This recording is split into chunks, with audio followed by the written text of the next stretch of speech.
Hello, everybody. I'm at Lakeside or Lakeview Cemetery, just south of St. James, about a half mile. Um, I'm here because the Feast of All Souls was this week on Monday. We celebrated All Saints Day on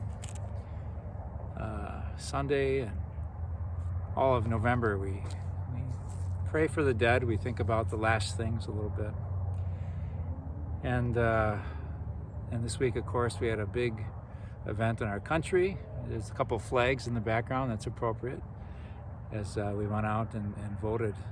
And this is Wednesday afternoon, and I'm not sure. Sounded like the Biden had the lead, but I don't think it'll be settled for a while. So, talk a little bit about that at the end of the chat, maybe.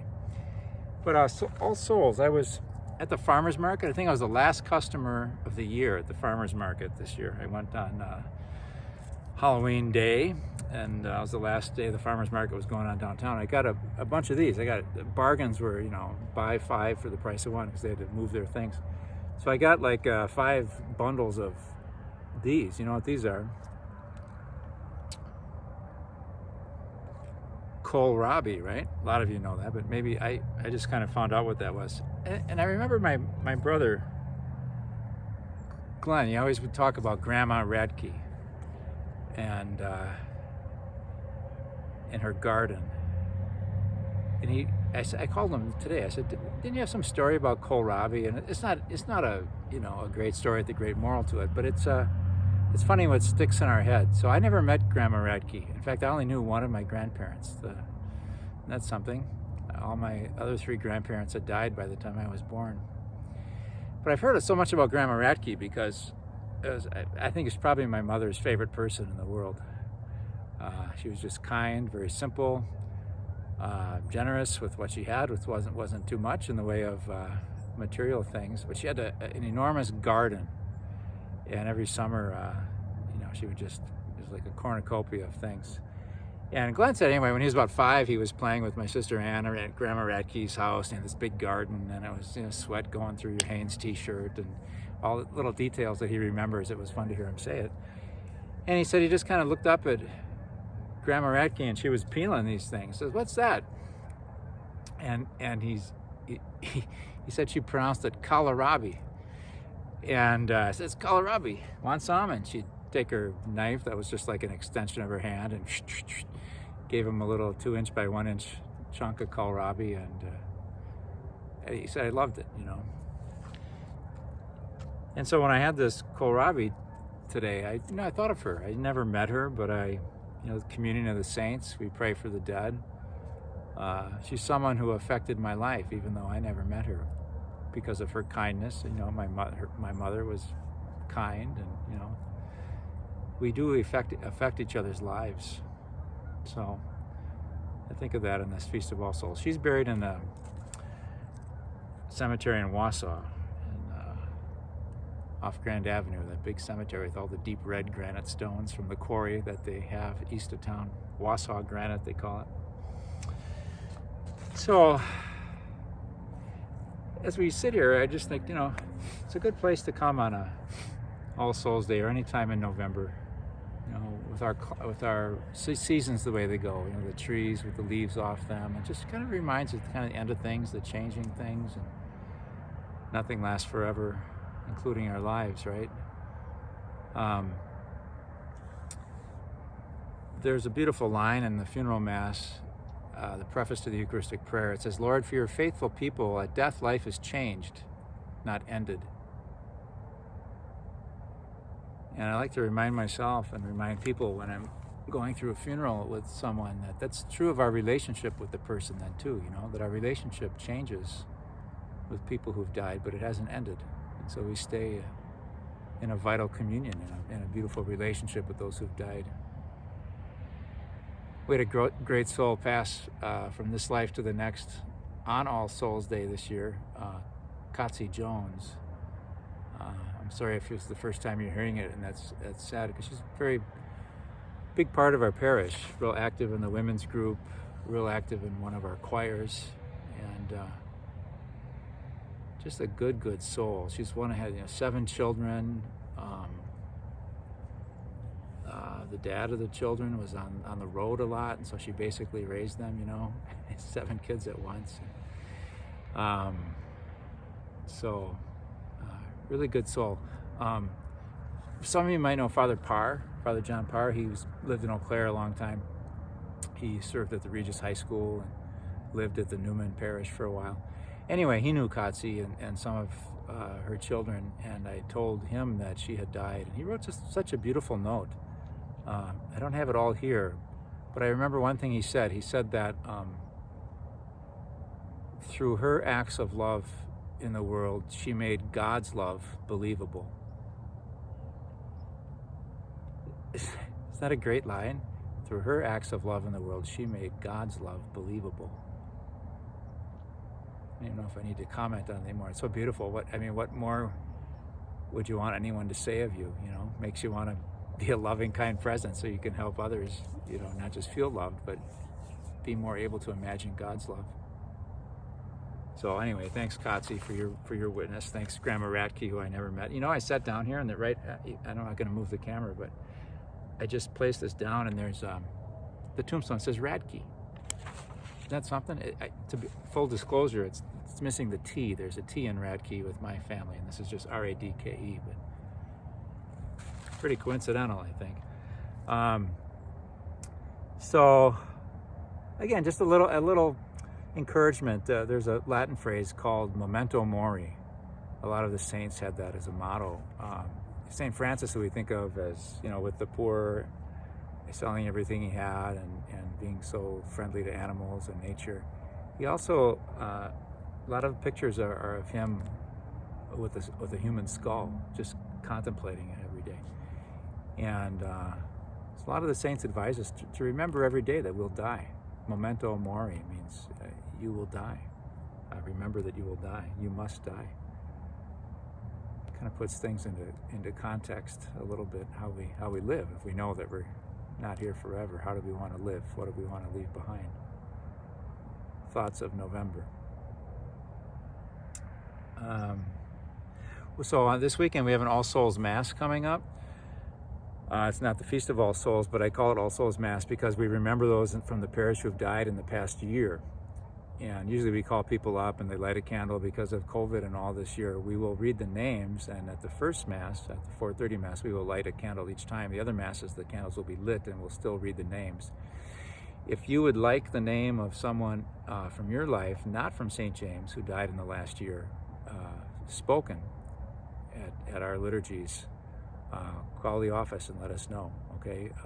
Or email, or however you want to contact us. Anne or Jackie is the one putting the list together, or I can certainly pass it on too. So that'll be part of our weekend Masses this weekend. We're going to try our first live stream. We've been taping and then releasing it at 4:30. We're actually going to live stream it at the 4:30 Mass today, this weekend. So thanks to Landon Cerny, who is going to commandeer be in command at the Video Central. So we'll see how that goes, right? If something would ever break down or something, then we'll just get her up the next day. We'll tape it the next day. So, not the end of the world. So little is, right? Okay, we're hopefully a couple parish things. We'll hopefully be getting a survey out to the parish pretty soon. One thing we want to know is if you would like to come to Christmas Mass, or you just soon watch it on video. But if we know a lot of people want to come to Christmas Mass, then we'll offer a lot of Christmas Masses. If we get the sense that people are fine in their homes praying with their families or alone through the video, then we won't schedule 6 Masses or however many. But because we got to keep our spacing. There's a lot of COVID going around. So our school has, we've the 3rd grades off for 2 weeks because there was some exposure there. So it's a big deal. We check with the health department's always involved, so we're not like a renegade or anything. We're doing what we need to do to keep people safe as they can be. Hey, if you get the Catholic Life magazine, which I think everybody does, I know the parish pays for everybody to get it, so I hope you get it. Bob and Jan Lightfoot are featured in the last issue that you got. So don't just if you still have it around and you didn't get to page through it. I should have mentioned this earlier. They're just a great pair, and I'm sure they had a great interview. And I'm telling you to read it. I have not read it yet, so I'm sorry, but maybe tonight I'll get to it. But it's about them forming a men's choir in the parish or something. But I'm sure their lovely spirits shine through in other ways as well. So that's in Catholic Life magazine. I think I forgot to mention last week, but Anne has had some exposure to she is not sick, but she's quarantining. So she's our office manager. She's the one who's generally there in the office, and she hasn't been last week, and she won't be this week. She's thinking maybe next Wednesday she'll be back. So we're trying to have some people there, so it's not just like in shutters while Anna's gone. But I'm there sometimes, Christine's there sometimes, Jackie. But yeah, you realize what a rock someone is after they can't be there, right? So Anne, thanks for all you do, and we miss you being there. But look forward to you coming back soon. Okay, I just a few thoughts on the election, so I think I mentioned last week that when I did the chat this week, half the state would be really sad and half the state would be really happy. And I don't know what to say about it too much. I think a lot of us really give a lot of energy to that, and we should. It's people who govern us and who set the tone for our country and make policies and all the things that we value. And that's why we're it's part of ourselves when we vote. And so now it's over. Now we've done what we could. And I thought of how do we be peaceful? How do we heal, I guess? I don't know how many of you feel like you need some healing just in yourself, and are just really tired, or in some relationships. The serenity prayer, Lord, give me the serenity to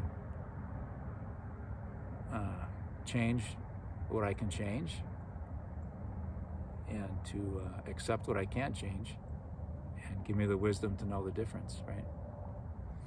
And so we did what we could. We voted. Maybe we were even an activist, and really put some energy out there to try to influence events.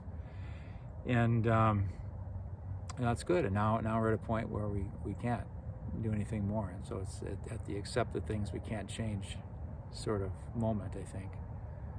I don't know. It just seems to be. I was thinking it's so easy to judge, and you see yard signs of the ones you don't want, and you maybe riles you up a little bit, or all these kind of things. And it's easy to judge other people, and we just shouldn't. Obviously, it says that in the Bible, judge not, and you won't be judged. But you don't want to be, convictionless. You can have your convictions and still not judge others. That's why it really bothered me. There was that one social media phenomenon, the priest who was telling if you voted for this candidate, you'd go to hell. And I thought, gosh, it's really unwarranted, just even theologically. But today, when on my bicycle ride, it's so nice out today, I wasn't, we think about, what do we think of that? But I asked myself, well, what does God think of that? What does God think about one of his children telling some other of his children that they're going to hell? And that's subjective. I shouldn't pretend to know the mind of God. But, man, I think you'd say, well, who are you to tell someone they're going to hell? I'm the one who breathed life into their soul. I'm their maker. And so, yeah, that's hard. And I think, any of us, when we think about someone with, different convictions, different political convictions, different religious convictions or whatever, it's we don't know why. It's hard to get into someone else's mind and someone else's heart, and why they voted for this person, and that and it's probably not an evil, malicious reason. I'm sure it's not. And so we need to be, I think, gentle with each other and with our judgments, and to try to heal as we go forward.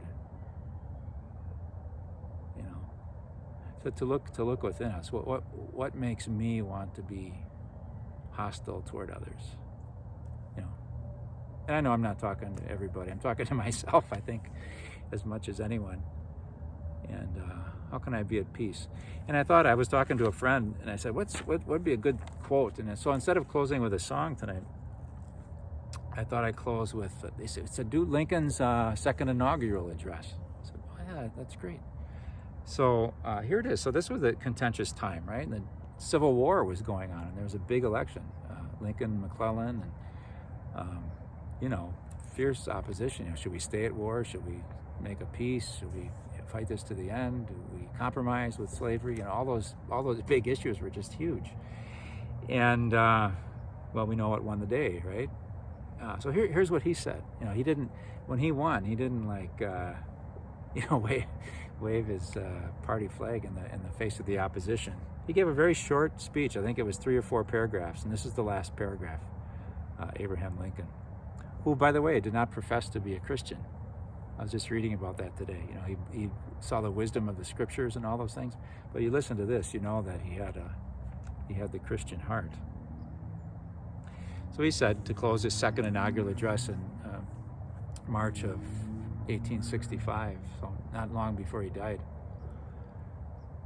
with malice toward none, with charity for all, with firmness in the right, as God gives us to see the right, let us strive on to finish the work we are in, to bind up the nation's wounds, to care for him who shall have borne the battle, and for his widow, and for his orphan, to do all which may achieve and cherish a just and a lasting peace among ourselves and with all nations. I love that. With malice toward none and charity for all. Might we be able to do that? So I think I'm just going to enjoy a little communion here with the grandmother I never met. I'm not as skilled. I heard she could just cut a kohlrabi in 2 seconds flat and hand you a piece, but I'm not so good at that. But did you know it's just got darker?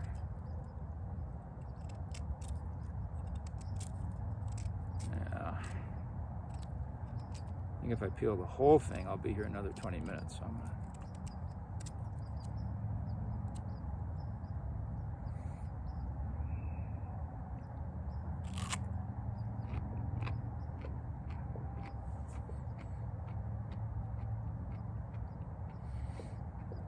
To my grandmother, who I never met. Thanks for introducing my brother to kohlrabi. He loves it. I like it too. Thanks for being kind and generous and simple and good. Though I never met you, I know that your goodness affected me. And thank you for that. I pray for you that you're in a place of light, happiness, and peace. I trust you are. And I ask you to pray for me, that the seeds of goodness that you help plant will grow, and I can avoid all the bad stuff that would seek to lead me away from God. Pray for all of us.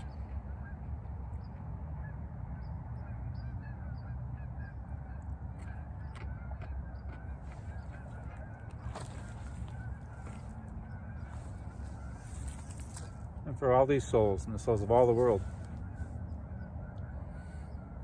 Eternal rest grant unto them, O Lord,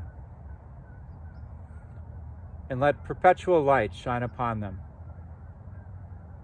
And may their souls and the souls of all the faithful departed, through the mercy of God, rest in peace.